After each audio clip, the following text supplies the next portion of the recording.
Learn something new every day. जी हाँ, हर रोज कुछ ना कुछ नया सीखना ही चाहिए। तो चलिए आज हम लोग वापस से शुरू करते हैं एक नया टॉपिक सीखने के लिए। मैं मास्टर प्रियेश और आप जुड़ चुके हो मास्टर प्रियेश नॉलेज हब के साथ। आज का जो हमारा टॉपिक होने वाला है वही लॉज ऑफ मोशन का नेक्स्ट टॉपिक है, that is distance and displacement. और आगे स्पीड और वेलोसिटी को भी कवर कर लेंगे। ये सारे फिजिकल क्वांटिटीज हैं, ठीक है। तो फिजिकल क्वांटिटीज को शुरू करने से पहले एक बेसिक कुछ वर्ड्स हम उनको समझ लेते हैं, जिसमें सबसे पहला वर्ड आ रहा है मेरा स्केलर।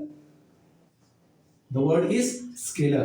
तो क्या होता है स्केलर? स्केलर क्वांटिटीज क्या होती हैं? कई सारे फिजिकल क्वांटिटीज होती हैं, उन्हीं में से एक फिजिकल क्वांटिटी मतलब उनको समझने के लिए हम लोग इनको यूज करेंगे, स्केलर को और वेक्टर को। तो स्केलर क्या होता है अच्छे से समझ लेना कि जो भी फिजिकल क्वांटिटी, चाहे कोई भी फिजिकल क्वांटिटी हो, जैसे कि मास हो गया, वेट हो गया, वेलोसिटी हो गया, स्पीड हो गया, डिस्टेंस हो गया, डिस्प्लेसमेंट हो गया, ये जितने भी हमारे अलग अलग फिजिकल क्वांटिटीज हैं, इन फिजिकल क्वांटिटीज में यदि हम लोग सिर्फ और सिर्फ मैग्नीट्यूड की बात करेंगे, साइज की बात करेंगे किसी भी चीज की, मैग्नीट्यूड का मतलब होता है उसका साइज कितना है ना। तो हम लोग अगर किसी चीज के मैग्नीट्यूड की बात करेंगे, अगर मैं बोल रहा हूं कि ये मार्कर है तो इस मार्कर का लेंथ कितना है, अगर मैं सिर्फ लेंथ की बात करूंगा तो इसका मतलब मैं क्या कर रहा हूं, स्केलर क्वांटिटी में इसको डिफाइन कर रहा हूं, है ना। मुझे उसके डायरेक्शन से कोई लेना देना नहीं है। इसका पॉइंट जो है इस वक्त, टिप जो है इसका किस डायरेक्शन में पॉइंट आउट कर रहा है, I don't care, I just care about what is it's size, what is its magnitude. तो ऐसी जो भी क्वांटिटी होती है, जिस क्वांटिटी के अंदर हम लोग सिर्फ और सिर्फ उसके मैग्नीट्यूड के ऊपर ध्यान देते हैं, it is nothing but scalar quantity, ठीक है ना। ऐसा क्वांटिटी जहां पर हम लोग सिर्फ और सिर्फ मैग्नीट्यूड पे ध्यान देंगे, उसको हम लोग सिंपल लैंग्वेज में साइज बोल सकते हैं, ठीक है ना। किसी भी चीज का साइज, किसी भी चीज का लेंथ, तो ऐसे क्वांटिटीज को हम लोग क्या बोलेंगे कि ये स्केलर क्वांटिटी है। क्या है? स्केलर क्वांटिटी है। और जब हम लोग वेक्टर, अगर हम लोगों ने किसी क्वांटिटी का मैग्नीट्यूड तो देखा, साइज तो देखा, बट साथ साथ मुझको डायरेक्शन से भी इंटरेस्ट है, I am interested in which direction the particular thing is oriented, किस डायरेक्शन में उसका मूव है या जो भी है, ठीक है। तो उसको हम लोग क्या बोलेंगे, वेक्टर क्वांटिटी। यहां पर की मैग्नीट्यूड, साइज तो होगा ही होगा, magnitude as well as plus direction, direction भी बहुत इंपॉर्टेंट है। ऐसा क्वांटिटी जहां पर मैग्नीट्यूड और उसके साथ साथ डायरेक्शन दोनों को हम लोग कंसीडर करते हैं, उस क्वांटिटी को बोला जाएगा वेक्टर क्वांटिटी।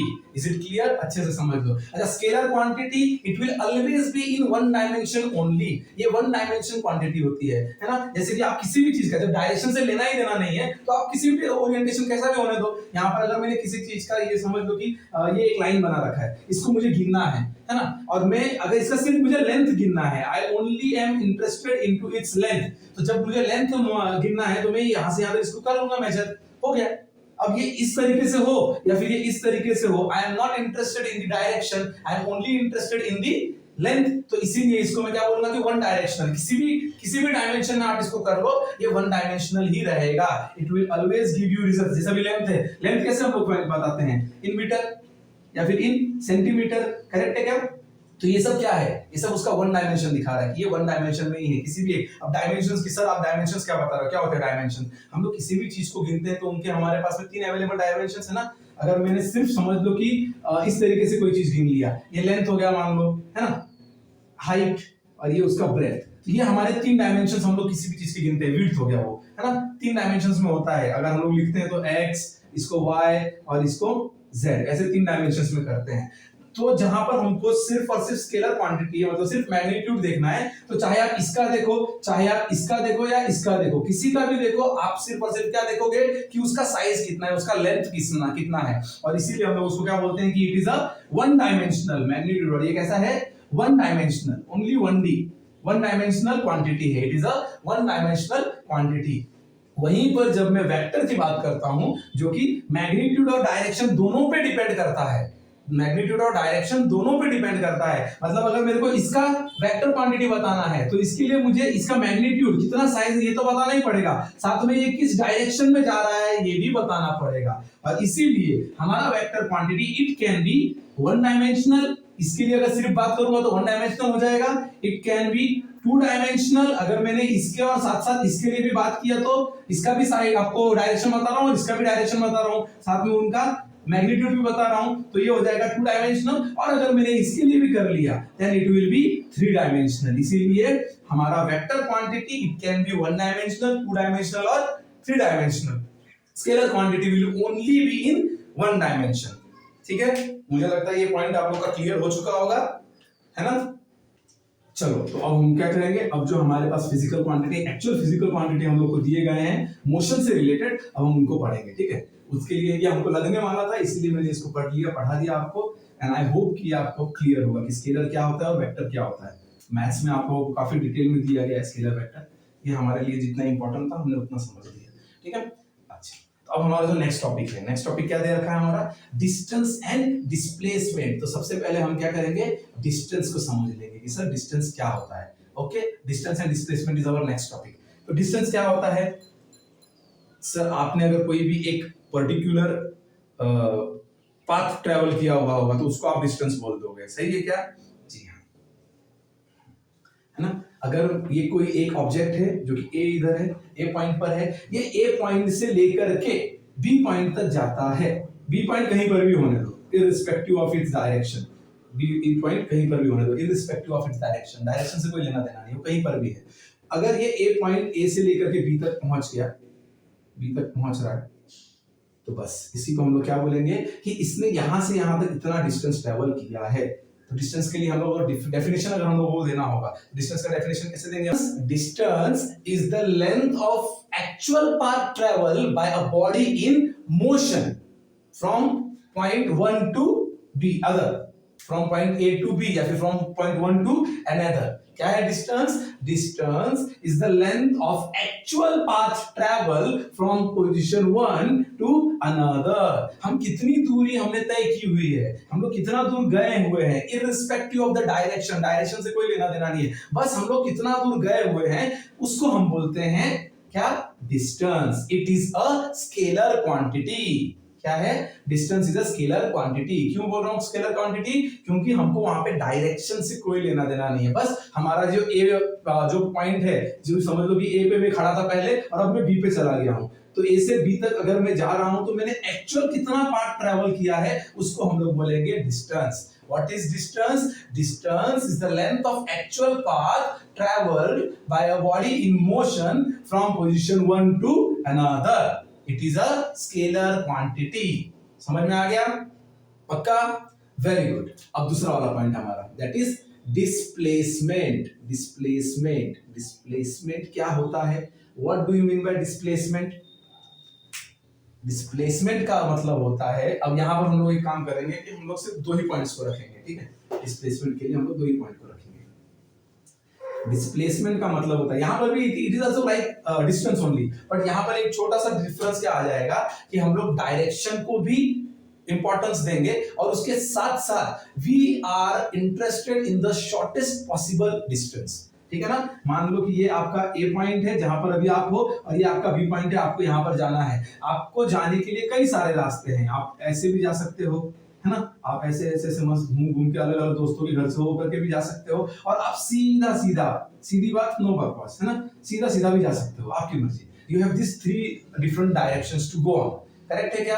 ये 3 अलग अलग आपके पास में रास्ते हैं, आप इनसे जा सकते हो। आपने क्या करना है, अगर हमने डिस्प्लेसमेंट की बात कर रहे हैं, if I am talking about displacement, तो डिस्प्लेसमेंट का सीधा सीधा मतलब ये होता है कि कोई चीज अपने एक्चुअल पोजीशन से कितने दूरी पे गई है, कितना उसने एक्चुअली अपना पोजीशन चेंज किया हुआ है। ऐसा भी हो सकता है कि डिस्प्लेसमेंट 0 हो जाए, है ना। अगर मैंने सर्कुलर पाथ कवर किया, मैं यहां से अगर समझो निकला ऐसा गोल गोल घूम के, वापस से मैं यहीं पर आकर के बैठ गया, तो इसका मतलब क्या हो गया कि मैं घूमा तो काफी ज्यादा, मेरा डिस्टेंस ट्रैवल बहुत ज्यादा है। अगर डिस्टेंस गिनूंगा मैं तो मेरा डिस्टेंस ट्रैवल बहुत ज्यादा है, मान लो 5 किलोमीटर घूम के आ गया, लेकिन मैं आके अपने ओरिजिनल जो पोजीशन था उधर ही आके खड़ा हो गया ना, तो मेरा डिस्प्लेसमेंट में कितना जगह मेरा पोजीशन बदला है क्या?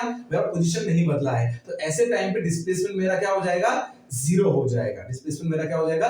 0। तो अगर हम लोग को डिस्प्लेसमेंट को डिफाइन करना होगा तो हम लोग किस तरीके से डिफाइन करेंगे डिस्प्लेसमेंट को? कोशिश करो, बोलो क्या बोल सकते हो? Displacement is the shortest distance between the starting and the final position, between the starting position and the final position travel by a body in motion.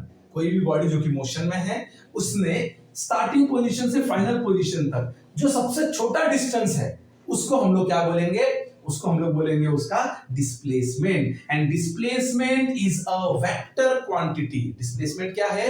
It is a vector quantity. मतलब displacement के लिए आपको direction भी important है, not only the size but also the direction. I hope it is clear. चलो एक और example ले लेंगे, एक बात से समझने की कोशिश करेंगे कि डिस्प्लेसमेंट कैसा होता है। ठीक है, डिस्प्लेसमेंट। अब देखो आपने क्या किया, ये मान लो कि यहाँ पर आप हो, ठीक है, आप हो या मैं हूं, जो भी है हम लोग यहाँ पर हैं इस पोजीशन पे, ठीक है। हर बार हम लोग ए नाम दे देते हैं, इस बार कुछ और नाम रख देंगे इस पोजीशन का, होम रख लेते हैं, हम लोग घर पर है हमारे, ठीक है। हम लोग हमारे घर पर हैं। अब हमारे घर से हमने क्या किया कि मान लो कि मुझको कहा गया कि सर आप जाइए और कुछ नए बुक्स वगैरह लेकर के आ जाइए। तो फिर मैं यहाँ से निकला, ठीक है, मैं निकला, ये इधर शॉप है, ये इधर शॉप है। मैंने शॉप से जाकर के कुछ नया बुक ले लिया, पढ़ने की इच्छा हो रही थी आज मेरी, है ना, learn every something new every day. तो आज कुछ नया सीखने के लिए मैं एक बुक लेकर के आ गया। मैं यहाँ गया, मैंने बुक लिया, I travelled a distance of से 3 किलोमीटर। मैंने इतना 3 किलोमीटर का डिस्टेंस ट्रैवल किया। अगर आप डिस्टेंस गिनोगे तो कितना डिस्टेंस ट्रैवल किया मैंने? 3 किलोमीटर का डिस्टेंस ट्रैवल किया, करेक्ट है ना। बट आपको इंटरेस्ट किसमें है? मेरे डिस्प्लेसमेंट में। अभी इस पोजीशन पर मेरा डिस्प्लेसमेंट कितना है? अभी इस पोजीशन पर मेरा displacement is also equal to the distance travel. क्यों? क्योंकि मैं यहां से अभी कितने दूरी पर हूं? मैं एग्जैक्टली 3 किलोमीटर के डिस्टेंस पर हूं, ठीक है ना। मैं 3 किलोमीटर के डिस्टेंस पर अभी हूं, तो इसीलिए मेरा अभी का जो डिस्टेंस रहने वाला है और डिस्प्लेसमेंट रहने वाला है वो दोनों सेम रहेगा। बट अगर समझो कि आपने मुझे 5-10 मिनट के बाद में कॉल किया और उस टाइम तक मैं वहां से घूम के वापस अपने घर आ चुका था, I am back at my home, सही है, मैं घूम के वापस से मेरे घर पे आ गया। अब अगर आपने मुझे कॉल किया और बोला कि सर आज आप कितना डिस्टेंस चले, तो मैं क्या बताऊंगा? What is my total distance? It is 3 + 3 6 kilometre. मेरा डिस्टेंस कितना हो गया? 6 किलोमीटर। लेकिन मेरा डिस्प्लेसमेंट कितना हुआ? How much far am I from my actual position? I am at the same position. This was only my starting position and this is only my final position. यहीं से शुरुआत किया था और यहीं पे आके खत्म किया है। क्या मैं कहीं पर भी हिला हूं? क्या मेरा कोई भी डिस्प्लेसमेंट हुआ है? नहीं, my displacement here is 0. यहाँ पर मेरा डिस्प्लेसमेंट कितना होगा? 0 होगा। जब आपने यहां पर गिना तो यहां पर मेरा डिस्प्लेसमेंट सेम 3 किलोमीटर था, लेकिन यहां पर मेरा डिस्प्लेसमेंट 0 है। इससे आपको क्या समझ में आ रहा है? इससे ये बात आपको समझ में आ रही है कि displacement can be 0 also. Displacement एक ऐसा वेक्टर क्वांटिटी है जो कि 0 भी हो सकता है। वेक्टर क्वांटिटी क्यों बोल रहे हैं हम लोग? क्योंकि वहां पर हम लोग डायरेक्शन को भी महत्व देते हैं। चलो, तो हम लोगों ने डिस्टेंस और डिस्प्लेसमेंट को समझ लिया। नोट्स आप बनाते चलो, है ना, साथ साथ में बना रहे होगे तो भी अच्छा। और अगर आपको समझने में ज्यादा इंटरेस्ट आ रहा है तो कोई दिक्कत नहीं है, आप अच्छे से समझ लो। हम लोग जो है कि मैंने जो छोटा मोटा हैंड रिटन नोट्स बनाया हुआ है वो आपको मैं लास्ट में, हमारा जैसे लेक्चर खत्म होगा, मतलब स्लाइड आखिरी में मैं वो स्लाइड्स ऐड कर दूंगा, जहां पे आपके पास में जो जो हमने आज का टॉपिक कवर किया होगा उनके नोट्स मिल जाएंगे आपको, ठीक है। बाकी आप अपना खुद भी अगर चाहो तो लिख सकते हो, जैसे जैसे मैं एक्सप्लेन करते जा रहा हूँ वैसे वैसे लिख लो, कोई दिक्कत नहीं है, ओके।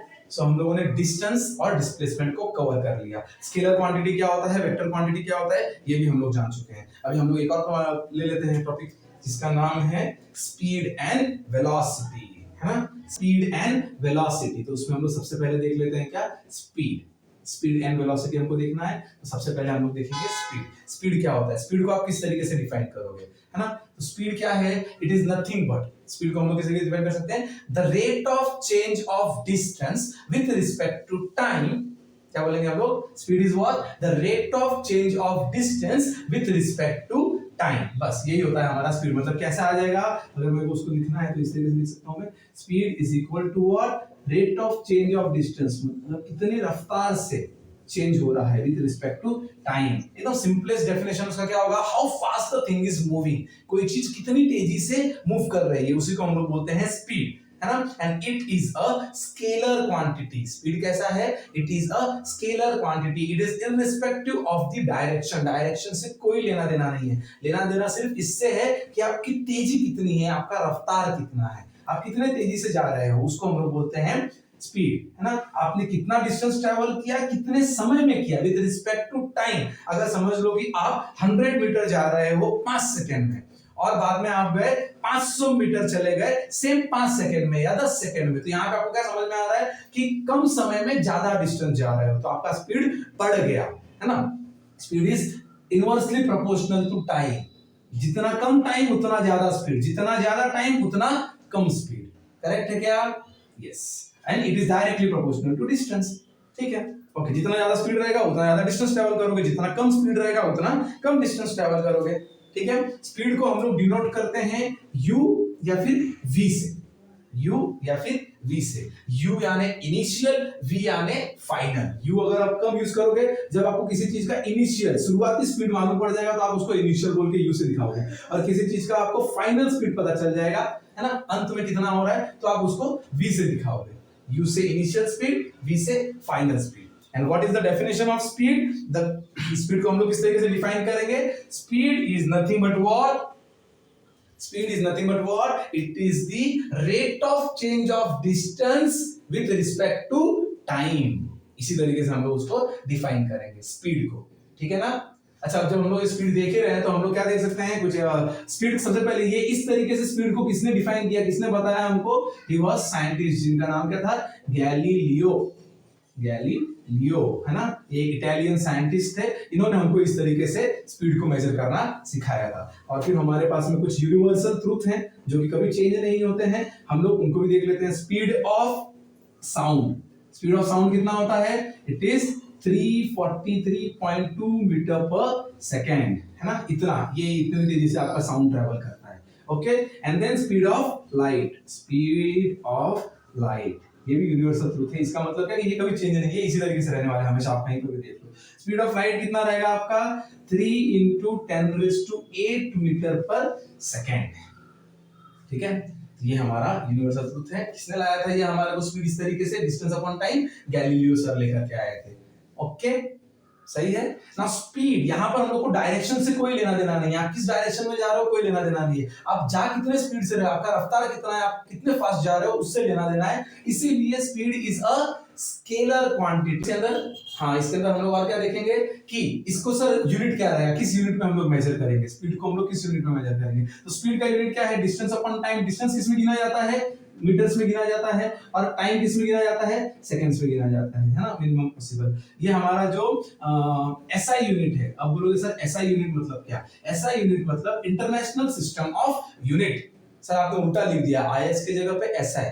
नहीं, मैंने उल्टा नहीं लिखा है, इसी तरीके से हमको सिखाया जाता है। एसआई यूनिट मतलब होता है system, international system of unit. लेकिन एसआई इसलिए लिखा जाता है क्योंकि ये उठाया कहां से गया है? फ्रेंच वर्ड से उठाया गया है। और फ्रेंच में जब लिखा गया था तो कैसा लिखा गया था? सिस्टमी इंटरनेशनली, है ना, ई लास्ट में लगा रखा है, तो सिस्टम इंटरनेशनली समझ लो, सिस्टम इंटरनेशनल ऑफ यूनिट्स। तो इस वजह से एसआई यूनिट लिया गया है, ठीक है। एसआई यूनिट हम लोग जो लेते हैं, हम लोग हमारे नॉर्मल जितने भी कैलकुलेशंस होते हैं उसको उसमें करते हैं। क्यों? ताकि आप इस कंट्री में रहो या किसी और कंट्री में रहो, आपके क्वांटिटी की वैल्यू चेंज ना हो। अगर आपने एसआई यूनिट में लिया होगा तो दुनिया के हर एक कंट्री सेम एसआई यूनिट को फॉलो करती है। बाकी हर कंट्री का अपना अपना खुद पर्सनल भी यूनिट्स होता है, हमको वो नहीं पढ़ते। हम लोग एसआई यूनिट क्यों पढ़ते हैं? क्योंकि ये इंटरनेशनल यूनिट है। ये इसमें जो हम लोग यूनिट्स लेते हैं वो हर जगह पर सेम तरीके से लिया जाता है, ठीक है, इसीलिए। तो डिस्टेंस को एसआई यूनिट में किस में गिना जाएगा? मीटर्स में गिना जाएगा, और टाइम को सेकंड में गिना। तो मीटर पर सेकंड। यूनिट क्या होगा हमारे स्पीड का? यूनिट क्या होगा? Unit of speed is metre per second, metre per second. Scalar quantity है इसीलिए एक एक ही है, सिर्फ स्केलर क्वांटिटी है मतलब one dimensional, metre per second. सही है? Yes, this is nothing but speed, this is nothing but speed. Okay okay.